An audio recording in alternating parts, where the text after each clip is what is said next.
Apa yang mendorong hamba-hamba Tuhan masuk ke YouTube? Apa yang paling bikin kalian puas? Apa? Apakah kamu terus-menerus lihat berapa yang likes video kamu, foto kamu, berapa yang view Instastorymu? Kita baper. Wah, kok dia belum?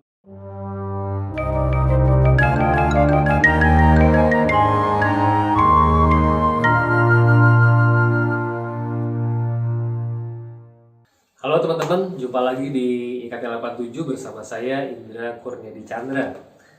Teman-teman, pada video yang keempat hari ini saya mau berbagi dari Yohanes pasal yang kelima ayat yang ke-44. Yohanes pasal yang kelima ayat yang ke-44. Bagaimanakah kamu dapat percaya, kamu yang menerima hormat seorang dari yang lain dan yang tidak mencari hormat yang datang dari Allah yang esa? Gimana kamu mau percaya kalau kamu mencari hormat seorang dari yang lain, bukan mencarinya dari Allah yang esa?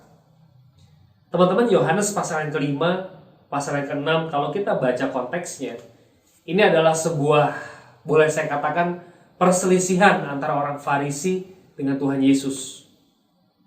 Teman-teman tahu mereka selalu ciong, tidak pernah cocok.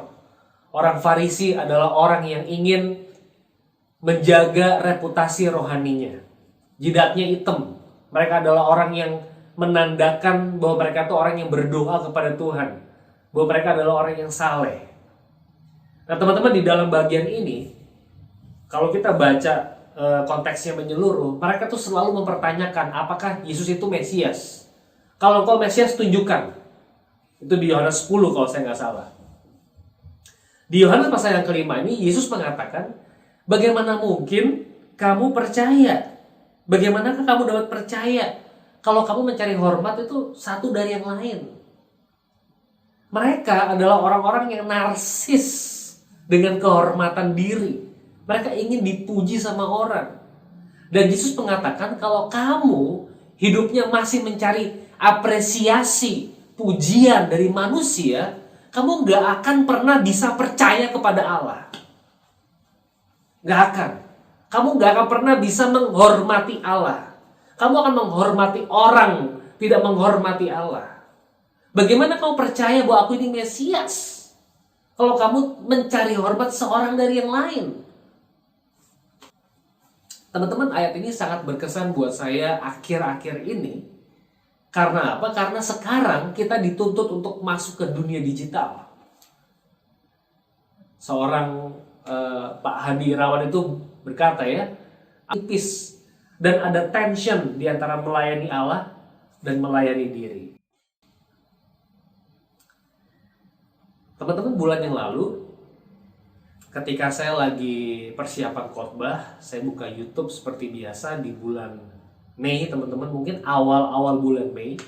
Kalau teman-teman buka YouTube, teman-teman akan mendengarkan iklan awesome screen, awesome camera, long battery life kalau nggak salah ya. Layarnya keren, kameranya keren, baterainya tahan lama ya, 4000 atau 5000 mAh gitu ya. Saya dengerin ya, awesome screen, awesome camera gitu ya. Terus kayak begitu, seneng dengan nadanya yang sangat lincah. Nah satu kali teman-teman ketika saya buka YouTube, saya dengerin lagi, ternyata saya mendapati bahwa, loh kok ini tumben ya yang iklan itu kayak suara pendeta gitu. Dan ternyata waktu saya dengerin itu suaranya John Piper. Itu kalimat-kalimat dari John Piper. Teman-teman, saudara-saudara, saya orang yang sangat diberkati melalui Desiring God. Ya. Desiringgod.org kalau saya nggak salah, teman-teman bisa masuk ke sana. Dan visi misi dari John Piper adalah God is most glorified when we are most satisfied in Him.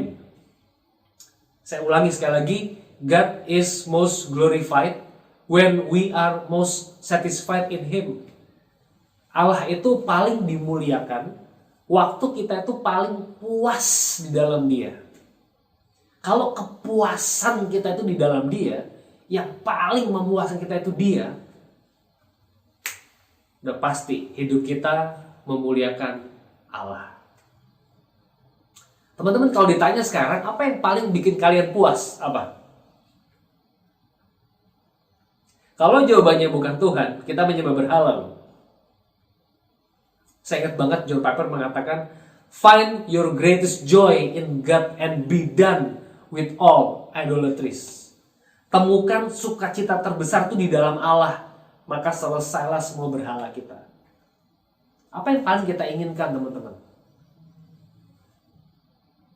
Teman-teman, dalam persiapan khotbah saya di bulan Mei, saya sempat menceritakan seorang tokoh, bukan tokoh ya, tapi orang biasa, namanya Jack Whittaker.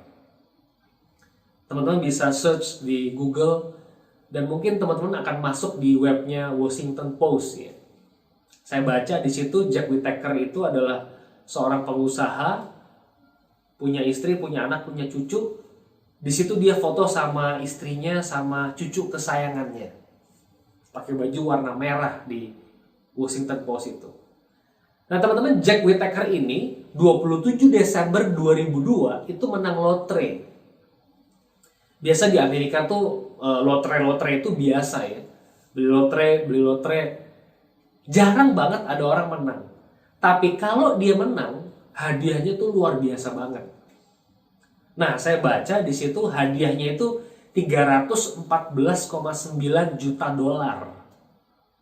Kalau dijadikan rupiah hari ini, itu sekitar 4,7 triliun. Bayangin, 4,7 triliun. 27 Desember 2002 sampai September 2007. Saya ulangi.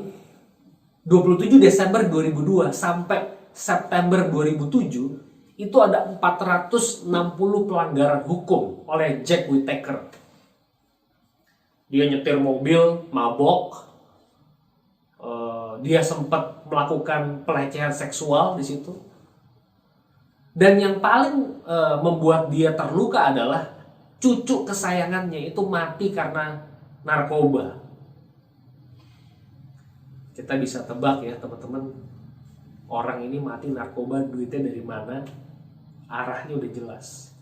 Dan Jack Whittaker di September 2007 mengatakan, kalau ada orang yang bisa bangkitin cucunya, saya akan kembalikan 314,9 juta dolar itu. Wah teman-teman, saya baca itu saya merenung ya. Tuhan itu kayaknya nggak seneng ya lihat kita mabok, minum alkohol. Tuhan itu kayaknya nggak seneng lihat kita mabok, minum alkohol, lihat kita ngedrugs. Kayaknya Tuhan tuh nggak seneng deh lihat kita seneng deh. Kalau kita seneng, Tuhan nggak seneng. Kalau kita nggak seneng, dia seneng. Teman-teman, John Piper mengatakan bukan begitu. Tuhan itu ingin kita happy. Amin. Tuhan itu ingin kita happy. Kalau sampai kita nggak happy, berarti desire kita yang salah. Kita nggak memuliakan Tuhan. Karena kita nggak memuliakan Tuhan karena keinginan-keinginan kita tidak sesuai dengan keinginan-keinginannya Tuhan. Itu yang saya mau sampaikan. Jadi teman-teman, lihat apa keinginanmu. Apakah itu sesuai dengan keinginannya Tuhan? Perhatikan apakah kamu terus-menerus lihat berapa yang likes video kamu, foto kamu, berapa yang view Instastorymu. Saya pernah mengatakan teman-teman di sebuah khotbah saya lampau, saya pernah mengatakan bahwa Alkitab adalah Instastory-nya Tuhan. Alkitab adalah Instastory-nya Tuhan. Teman-teman, kalau misalnya Tuhan buka Instastory-nya, terus di dalam viewers-nya tuh nggak ada nama kita, kira-kira Tuhan baper nggak? Seperti kita baper. Wah, kok dia belum nge-view ya? Teman-teman, baca Alkitab kita. Banyaklah berdoa. Banyaklah berefleksi dan merenung. Saya cuma mau mengatakan, teman-teman dan saya tidak bisa percaya kepada Tuhan apabila kita masih mencari hormat satu sama lain. Yang penting karakter, bukan reputasi. Syukur Tuhan kasih reputasi. Reputasi tanpa karakter, dia akan jadi orang Kristen yang rapuh, dia bisa hancur, berkeping-keping, hidupnya berantakan. Semoga ini memberkati. God bless you.